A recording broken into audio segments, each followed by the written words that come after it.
All right, folks, so this is a short video that I'm making on the differences in comparing the image quality, basically photographs, pictures, whatever you want to call them, taken with two different types of digital cameras. One, my Samsung S6, and the other, my Sony DSC RX100M4, which is a rather small pocket camera with a 1-inch diagonal sensor. And it is a CMOS sensor with a backside illumination versus my cell phone, which is at least 6 years old now. It has a tiny 1/3 or 1/5 or something like that inch diagonal sensor. 12 megapixels, M4 is 20 megapixels. And so the thing is that I've been taking these pictures of various courses for, maybe 6 or 7 years now. And on some courses, a cell phone camera is enough.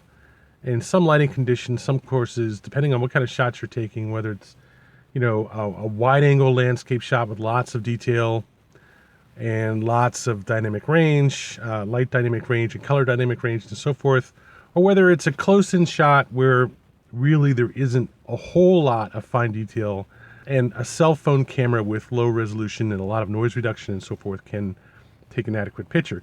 Now, don't get me wrong. I'm not saying that cell phones suck. You should never use them to take landscape shots when you're taking photography in general, taking pictures in general. But there are definite pros and cons to using a cell phone. I've seen people talk about how they use iPhone 13 or whatever to take pictures at a wedding. I don't know if you're like me, but you've seen the ads that a lot of Apple ads have that they're taking, they're shooting street video, action video, and low light video and so forth, and coming out with imaging or video that's of cinematic quality. Well, the fact is that anything that you can see, you can take a picture of. The question is whether the picture that you get is close enough to what you see and appealing enough to your eye that you're happy with it. And there are some shots, some scenes, and some techniques that you can use to take good pictures with a cell phone camera like the Samsung S6 and get decent results. But there are a lot of scenes and a lot of lighting conditions where it just cannot do so, even if you use a rest and take the picture as opposed to taking it handheld, even if you shoot it at ISO 100. So these are a lot of issues that are common to photography in general, especially digital photography. And if you're not really into the details of digital photography, a lot of this may not really make sense and matter to you. But I think everybody does have a sense of what looks good to them, acceptable to them, or bad to them in terms of an image.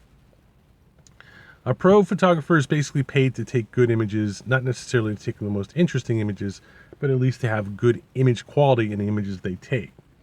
So as an avid amateur, which I'm definitely not a pro, but an avid amateur, I've been messing around with this stuff for a long time, 20, 30 years. I know enough about digital photography image quality to know what is good image quality and what is not. So the question I had is, if I don't have a better camera than my cell phone when I go out and take shots while I'm playing golf, how can I complain about the image quality of the shots on my cell phone? So I went out and I bought a small, fairly easy to carry, easy to field camera in the Sony DSC RX100M4. I also have an M2, which is half the price, pocket-sized cameras. Canon G1X, which is not nearly as small as this Sony RX100M4, but it's about twice the size of it, not 5 or 6 or 7 times the size of it like my DSLR and lenses. So the point is that these are alternate shots. They are the same golf course, different lighting, different scenes, slightly different scenes, but comparable scenes. They're water shots, landscape shots of buildings over water, zoom shots, things like that. I even got a couple of shots in borderline, sunset light, not quite sundown, but sunset.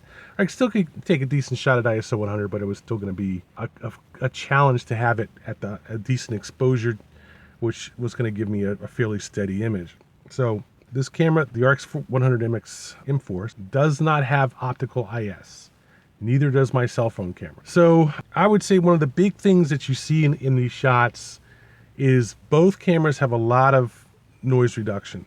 A lot of, by noise reduction, I mean a lot of detail loss to noise reduction. The M4 is a fairly clean camera at ISO 100, but by the same token, you can easily see, if you know where to look and know what to look at, you can easily see where fine detail has been lost to noise reduction. And it is without a doubt among the most noise reduced cameras that I have at the moment. So I tend to not really want to shoot with it because I always feel like it doesn't quite perform up to snuff on exactly the kind of shots that have the fine detail that I like to see in landscape shots. It's always going to be just slightly, obviously, over noise reduced, over processed. And I would say that's consistent with all of these images, the difference being that on at least one or two per trip, I can buff up the image to get back at least a decent level of fine detail and get a decent result.